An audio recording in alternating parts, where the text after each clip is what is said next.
So David is a former chairman emeritus, as well as senior advisor for LBMA, but he is certainly the knight leading our quest when it comes to gold as a high quality liquid asset, and has done an enormous amount of work.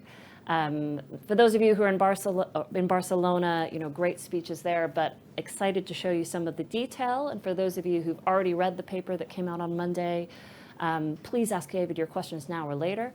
And for those of you who haven't, please enjoy. Thank you.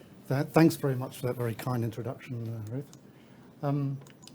I suppose I should start by saying I realise this is the last presentation of the day, and we don't have very long, and I know the consideration for the watering hole prior to the dinner is of extreme importance to quite a lot of us. So I will, without further ado, get on a little bit. I think it strikes me that depending on the audience that I'm speaking to, a lot of people may not know what HQLA is. It stands for High Quality Liquid Asset. And what it is a liquidity measurement as defined by the Basel Committee on Banking Supervision. And it defines what a high quality liquid asset is. And the reason that they need to define this is because it's used in a liquidity coverage ratio regulation.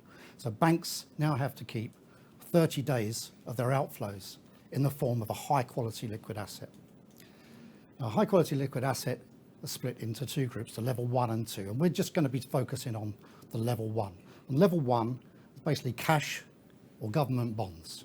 But the next most important thing to note is gold is currently missing from that list. It was considered when the definitions were being created back in 2013, and it was one of the reasons why the LBMA decided to create a trade reporting mechanism in 2018. So the other thing you should be aware of is that today, all members of the LBMA, all 4 members of the LBMA, report their data on a daily basis. So this gives us the ability to start to look at that data. So we've teamed up with the World Gold Council to start to look at this data and to try and see what it means for us with a view of including gold in that group of level 1 assets. Quite often what I come up against is this: people say to me, well, gold's already zero. And what you should know is there are 3 figures relating to gold. There's the zero that you can see in gold's treatment under Bank Tier 1 capital. So if you hold gold on your balance sheet, then you can hold all of it unencumbered. You can hold it without a haircut. So all of it is allowed to be used as Tier 1. So it's not penalised at all there. However, under the Basel treatment of the latest version, as we call Basel III, we introduced 2 liquidity metrics, the liquidity coverage ratio and the net stable funding ratio. And this is what gives us the problem. It forces banks to borrow HQLA to fund gold on their balance sheet. And they have to borrow 85% ad valorem in 1 year. Stable is 1 year. So in other words, if you have gold on your balance sheet for a week, you need to borrow 1 year and 1 week's HQLA. So this is why we think that we should be talking about elevating gold. One of the reasons that it's become more important recently is, of course, the events of March. And what we've noticed is that we can then compare how gold would have performed as an alternative asset. And this is what we've done in our first discussion paper that we've produced. So those of you that are members would have received that this week. And I think for those of you that aren't members that are interested, if you ask Ruth nicely, she'll probably let you have a copy. I think when we're talking to prudential regulators, which is where this is going to go, we've got to be clear that there's some background information that probably wasn't as apparent as we thought it was. And I don't think we've done a terribly good job as an industry in talking to prudential regulators in terms that they understand. And so within this study, we've included some context in terms of how it's been used historically, the latest innovation, for example, the auction. And I think you'll see in the annual report, a lot of you that have been out of the market for some time will be surprised to know that there are 17 participants in the auction, and the majority are not banks. And it's not just the same on gold, it's the same in the other 3 metals as well. Very interestingly, when we brought the data up to the current date, we could see that we could compare the liquidity metrics of gold to the 10-year US Treasuries. So if I showed you two sets of data for Amihud, roll measure, and all the measurements that I know Fergal will understand, all the roll and Vanios, those guys that put those metrics together, you won't be able to tell the difference between gold and 10-year Treasuries. And we think that's a very good and important story to tell. In terms of the criteria, there's basically a list. There are 8, well 7/8, and broadly speaking, gold fulfills that criteria. There are some more pieces of data that we can include, and we are going to include, but there's just a bit more work to be done on the pre-trade data, but we think we're going to get there. So when we looked at the safe haven assets that we always talk about, we mapped them back to the events of the 13th of March in one of the studies. And we could clearly see that as there was a distressed asset sale going on, gold was traveling in the opposite direction. And one of the things that we like to talk about, which isn't on the list of criteria, is the correlation of price with need to sell. Because you could see the assets being sold were deteriorating in value.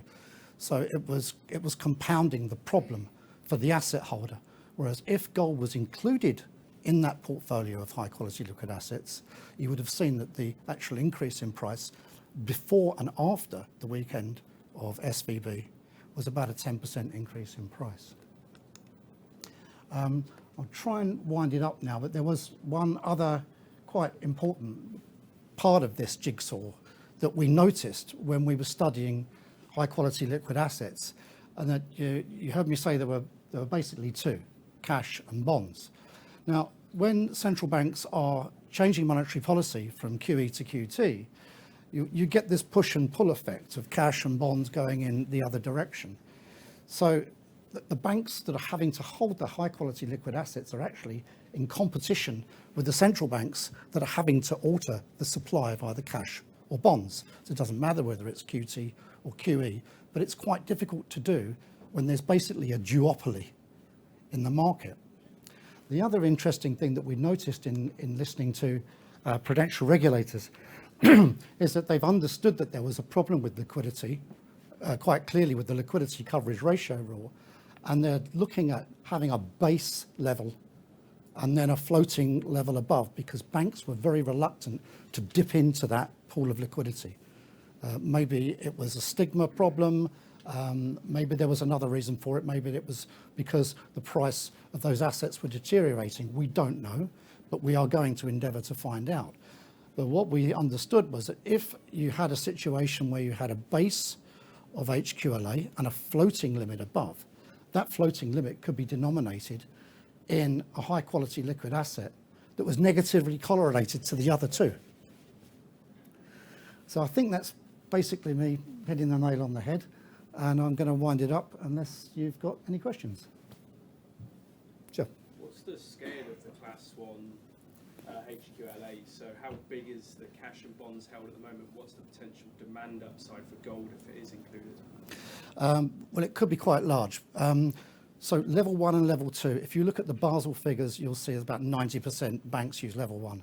So level 2s are equities that haven't fallen with 40% in the last 3 months. Believe it or not, mortgage-backed securities. And in the United States, you can put auto loans in them, and gold's not even level 2B. So I think there is quite a big story to tell if it was to be included, because it doesn't just apply to the asset and liability managers within banks. It could be used within the pensions industry. It could be used in any portfolio to counterbalance it.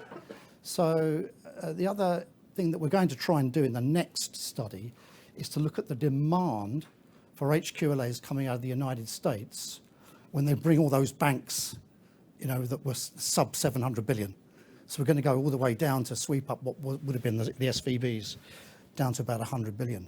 So all of a sudden the demand for HQLAs is going up.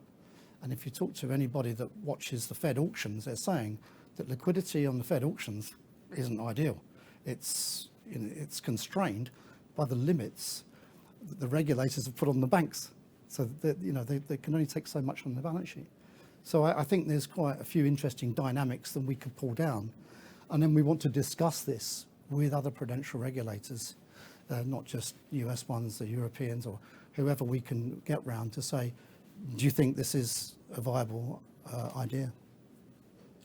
So where are you at with getting the regulators to look at this seriously? You made the case for it, it makes sense. So what's the pushback? So at the moment, we're basically just taking the next step. So we've issued the first paper that basically distills all of these arguments, and then we'll try and have informal debates with regulators to start with. In the meantime, we're going to update the academic studies and then add more supporting data to it. So there's going to be 3 parts to the second piece in 2024. And that's going to coincide with the review of the liquidity coverage ratio in Basel. So the timing is quite helpful, I think. So I don't want to overpromise. I mean, just to add to that, I think we have a lot of things going for us in terms of gold is very in vogue right now. It's very important, and we have data to demonstrate as the regulators are looking at the banking crisis from March that gold performed very well. We have the data to back that up. We also have the data from the COVID crisis. Things that are sort of against us at the moment is the world is looking at other things apart from getting gold reclassified in terms of getting time on central bank's agenda. But if we can bring them some solutions, that is something that's welcomed. Yeah, I mean, we're competing with things like crypto asset regulation as well. So I think everything slows down because of that, even though I think the Europeans have finalised MiCA, which is their regulation for that. And if you do read anything about MiCA and they mention gold as a high liquid financial instrument, it is not the same thing as gold as HQLA, by the way, because lead and oil are also considered HLFIs.